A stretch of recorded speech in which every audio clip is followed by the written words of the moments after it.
agradecida con este programa.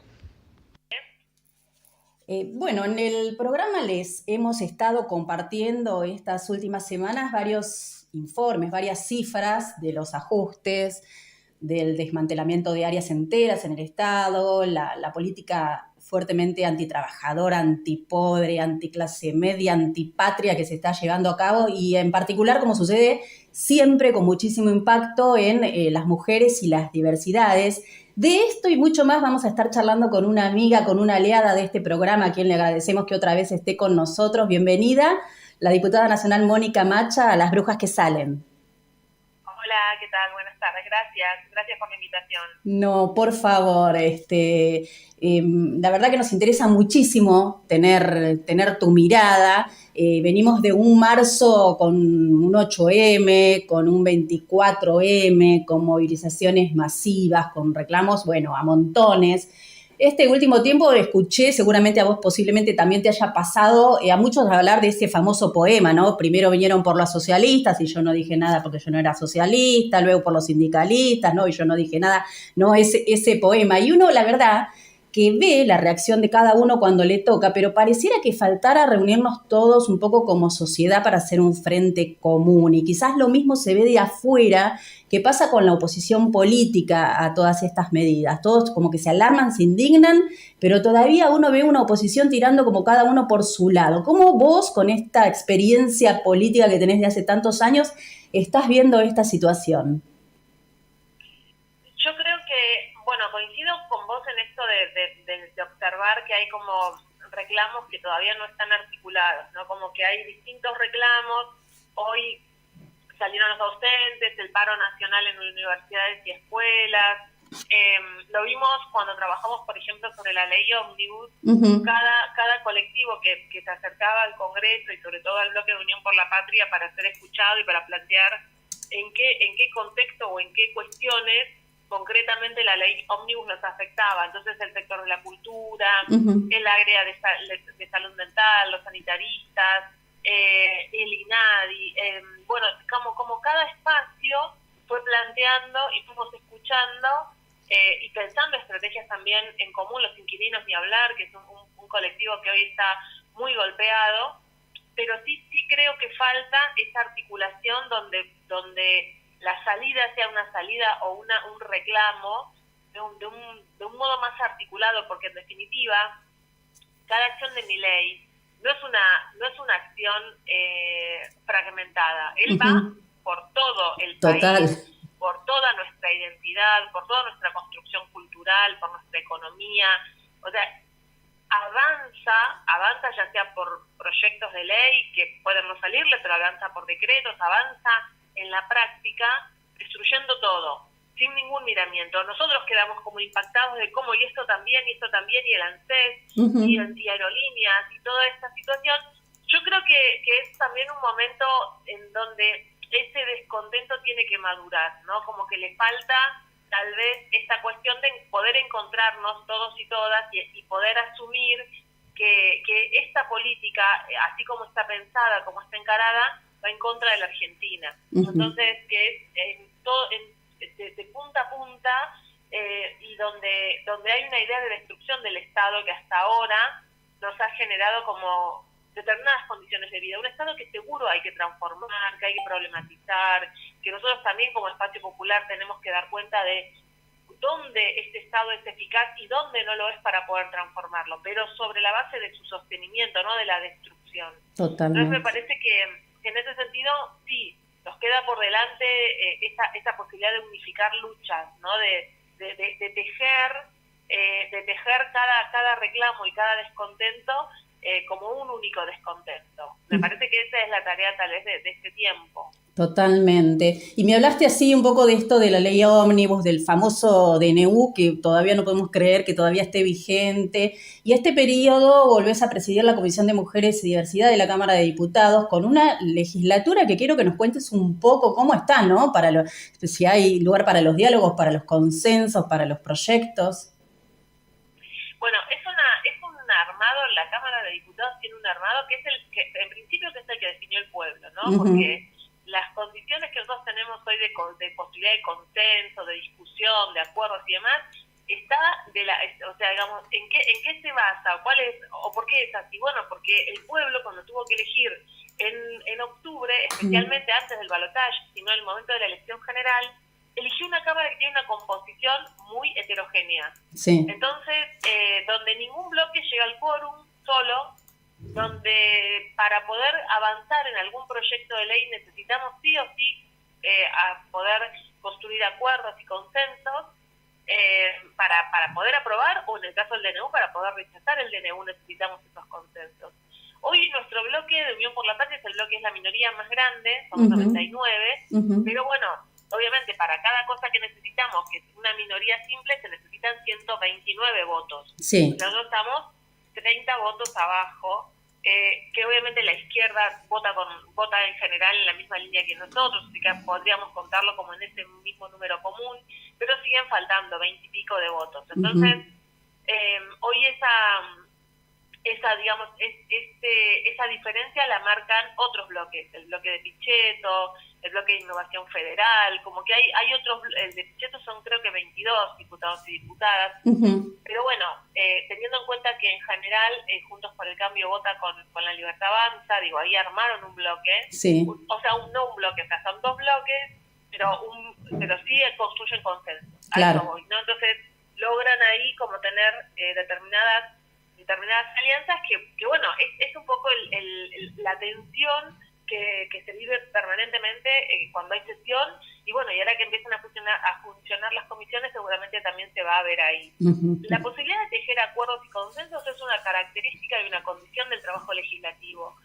Teniendo en cuenta esto que decía al principio, ningún bloque tiene la capacidad de, por ejemplo, tener quórum propio. Entonces, todo lo que se pueda hacer acá va a tener que ser la construcción de un consenso. Es cierto que La Libertad Avanza tiene características como que al principio sorprenden un poco, después uno ya se va habituando, pero que al no venir de la política y al no venir de la militancia, y que ellos lo toman como un valor en sí mismo, sí. Porque desprecian todo lo que tiene que ver con la organización política, porque han logrado inclusive que para un sector amplio de la sociedad esto sea un valor, o sea, no venir de la política, no tener en cuenta los códigos de construcción política. Bueno, para nosotros al principio era como una rareza, ahora ya nos vamos habituando a esta situación, con lo cual lo que esto genera es que frente a la necesidad de poder construir un acuerdo o un consenso, no sabes hasta dónde lo van a sostener. O sea, la palabra pierde valor. Claro. Y esto me parece complejo en la vida en general, ¿no? O sea, siempre, por lo menos a mí me enseñaron siempre que cada vez que uno, que yo o que cualquier persona está hablando o está dando una posición, se está comprometiendo con lo que dice y que esa palabra tiene un valor. A veces actitudes como las que pueden tener diputados y diputadas de La Libertad Avanza, en ese sentido, tiran por tierra el valor de la palabra. Es cierto. Pero bueno, nada, yo creo que son las condiciones que se fueron generando en estos tiempos. Creo que también eso tiene que ver con una nueva subjetividad en términos más amplios, no solo en la Argentina, sino en la región, en el mundo. Nosotros hoy tenemos subjetividades que hay que poder también analizar y que tienen características distintas, tal vez, que lo que se venía construyendo hasta el momento. Y me parece que para poder pensar lo social son instancias que vamos a tener que indagar un poco más. Cuánto trabajo, ¿no, Mónica? Vos sabés que hablabas de esto, ¿no? De que han logrado que la gran parte de la sociedad crea que la política es mala palabra, que no es la forma de construir. Y hace muy pocas horas el dueño y director del diario Perfil, Jorge Fontevecchia, realizó una denuncia fuerte de la instalación de como una especie de troll center, ahí donde estaba el Salón de las Mujeres, que hoy, bueno, lo llaman el Salón de los Próceres, en donde, bueno, hay un montón de empleados públicos que tienen esta tarea de enviar mensajes de odio, descalificativos contra los medios de comunicación, contra periodistas, contra todo aquel que por ahí critique la gestión actual del presidente y de su gabinete. ¿Cómo estás viendo vos? Porque, bueno, sabemos esto, ¿no? Que influye todo esto que vos has dicho. Han logrado hacer creer que la política, que esto era parte de la fiesta, que ahora hay que pagarla, ¿no? Que la política no sirve, ¿cómo ves el rol de los medios y el rol de los periodistas en esta instancia? Bueno, para mí el rol de los medios, sobre todo los medios hegemónicos, es muy perjudicial porque porque van en esa línea de socavar la construcción política, de socavar la idea del Estado como una construcción para el bien común. Van también generando un malestar permanente. Yo a veces veo algunos medios, algunos programas, y pienso cada vez que los escucho, claro, si una persona está en su casa escuchando, no digo permanentemente esto, que lo escuche un rato, que lo escuche un par de horas, pero que esa sea su relación tal vez con el análisis de la política o el análisis de las políticas públicas, bueno, se llena de un veneno y una sensación de que todo está mal y que todo hay, entonces hay que destruir todo. Y me parece que muchos periodistas hoy en estos tiempos han dejado de ser periodistas para convertirse en operadores políticos, y es lo que hacen operaciones permanentemente, a veces sin fundamentos, a veces hasta diciendo mal las cosas, o sea, equivocando contenidos, pero no importa, porque se perdió para muchos el objetivo de la información y de que ese es el aporte de un periodista, que informa, que puede discutir con varias miradas, y que entonces las conclusiones sean de quien está escuchando. No, ellos generan un supuesto debate donde todos piensan lo mismo, donde todos además son muy agresivos y muy violentos, a veces de modos muy sutiles, pero hay con una violencia medio como encerrada que se transmite permanentemente. Entonces, yo creo que en todo esto que estamos relatando, creo que tienen un rol muy importante las redes sociales como un actor de estos tiempos, pero creo que también el periodismo de esta índole, eso que se llama, para mí mal llamado periodismo político, periodismo de análisis políticos, porque realmente son muy pocos los que hacen análisis político, más bien a lo que hay es esto que decía, operadores políticos, militantes no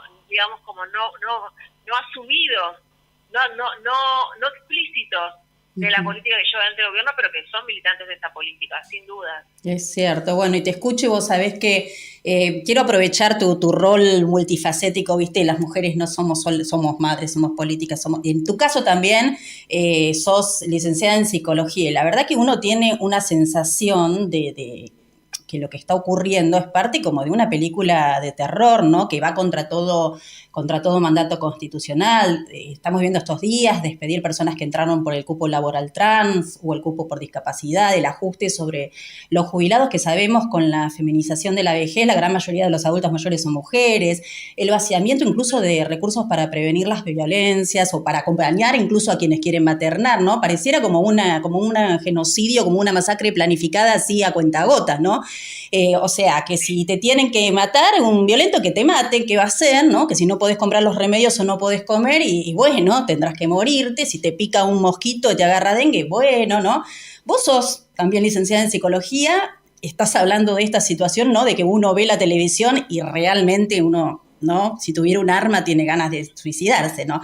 Pero este grave impacto que realmente tiene toda esta situación que estamos viviendo sobre la salud mental, ¿cómo hacer para mantenernos cuerdos? Bueno, a mí me parece que el tema de la salud mental ha logrado un poquito más de prensa después de la pandemia, pero que es un campo que y lo digo también pensando en nuestro gobierno, no ha tenido el desarrollo que se necesita para esta sociedad.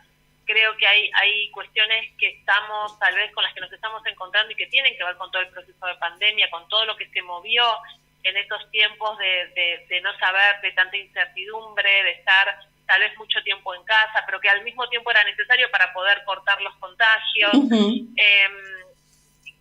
Me parece que hay algo de una vida que tuvimos antes de la pandemia muy puesta hacia afuera, en todos los órdenes, o sea, yo creo que con esta cuestión vinculada a veces a tener que trabajar mucho para poder tener acceso a determinadas cosas, creo que la pandemia nos hizo encontrar un poco más con nosotros mismos, con la finitud, con la imposibilidad de ver a la gente que queríamos, con también tener duelos sin los procesos culturales y sociales que acostumbrábamos.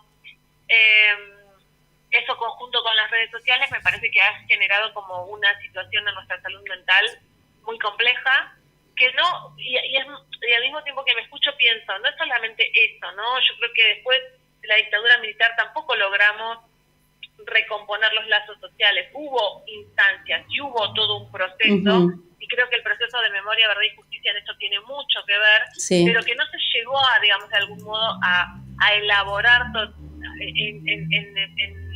un modo más masivo la fragmentación de los lazos que significó la dictadura militar. Me parece que arrastramos muchos dolores no dichos, sociales, muchos duelos no procesados, no elaborados, y en este momento, con dificultades que se suman, y con una persona como Milei que logró en ese punto convocar desde un lugar muy destructivo, pero porque hay un nivel de fragmentación, de soledad, de individualismo, de dificultad para poder construir lo común, la comunidad. Entonces creo que son grandes desafíos para la política, para todos los ámbitos, pero especialmente para la política, y creo que en términos de salud mental,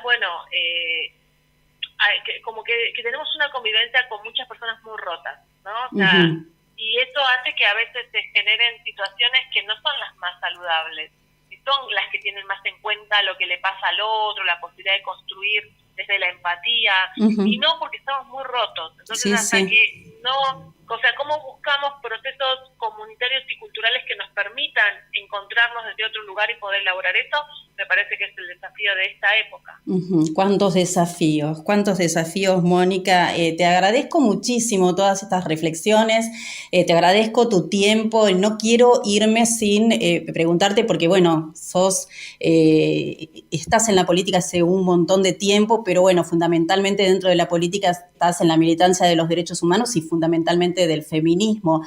¿Qué rol vos le estás viendo a los feminismos en esta resistencia que se viene a todas las políticas destructivas que nos están imponiendo? Yo creo que el feminismo puede tener un rol muy, muy transformador, que lo ha tenido y lo tiene, que tenemos que seguir en esa línea de construcción, de horizontalidad. Yo creo que un valor importante que tiene el feminismo es, digamos, la irreverencia, y es el horizonte que, digamos, de construir, de pensar que tenemos que transformar todo, que tenemos que cuestionar todo, que no hay que naturalizar prácticas ni vínculos ni nada de eso, y de hecho por algo Milei también elige al feminismo como uno de sus principales enemigos, y así lo plantea él, no nosotras, sino él. Entonces creo que puede tener un rol en la medida en que no se encorsete, en la medida en que no se encierre, ¿no? Si logramos esa articulación que pudimos construir, sobre todo con la marea verde, que fue más allá del hecho de la visión, ¿no? De lo que fue esos días de discusión de la IBE acá en el Congreso, también lo pienso en términos de cómo esto impactó hacia adentro de las familias, hacia adentro de las relaciones, los vínculos, el surgimiento de organizaciones distintas. Creo que no digo que sea la única alternativa, la única salida, pero creo que muestra un modo de hacer distinto, y que también es parte de nuestra responsabilidad cuidar que eso no se automatice, no entre en un modo de piloto automático, ¿no? Sino que todo el tiempo lo estemos alimentando, un movimiento que no solamente en la Argentina, sino en el mundo internacionalista, tal vez el movimiento internacionalista de esta etapa, y donde las mujeres y disidencias decidimos ocupar o construir un nuevo sujeto político, que en algún momento antes eran los trabajadores. Yo creo que mucha de esa construcción hoy está puesta en el feminismo, y que, de nosotras depende cómo lo llevamos, cómo lo transitamos. Yo lo que sí creo es que para todas las que en distintos momentos de nuestras vidas, para todas y para todos, los que en algún momento de nuestras vidas empezamos a ver el mundo de otra forma, poder encontrar esas desigualdades de género, no solamente en los grandes temas o en las grandes cuestiones, sino en los vínculos más pequeños, de eso ya no se vuelve. O sea, ese despertar no tiene vuelta atrás. El tema es, cómo articulamos nuestras demandas y nuestras luchas con la construcción o con el objetivo de poder dar lugar o de parir un nuevo humanismo, que creo que es lo que se necesita en términos sociales. Bueno, hemos sumado un montón de desafíos, me quedé con esa palabra irreverencia, que sigamos con nuestra irreverencia, que la verdad que es transformadora. Te agradezco muchísimo, Mónica, porque siempre que te llamamos, siempre estás para nosotros, a pesar de tener muchísimos compromisos. Y bueno, te mandamos acá a las brujas que salen un beso enorme y toda la energía para todo lo que te toca, que es un montón.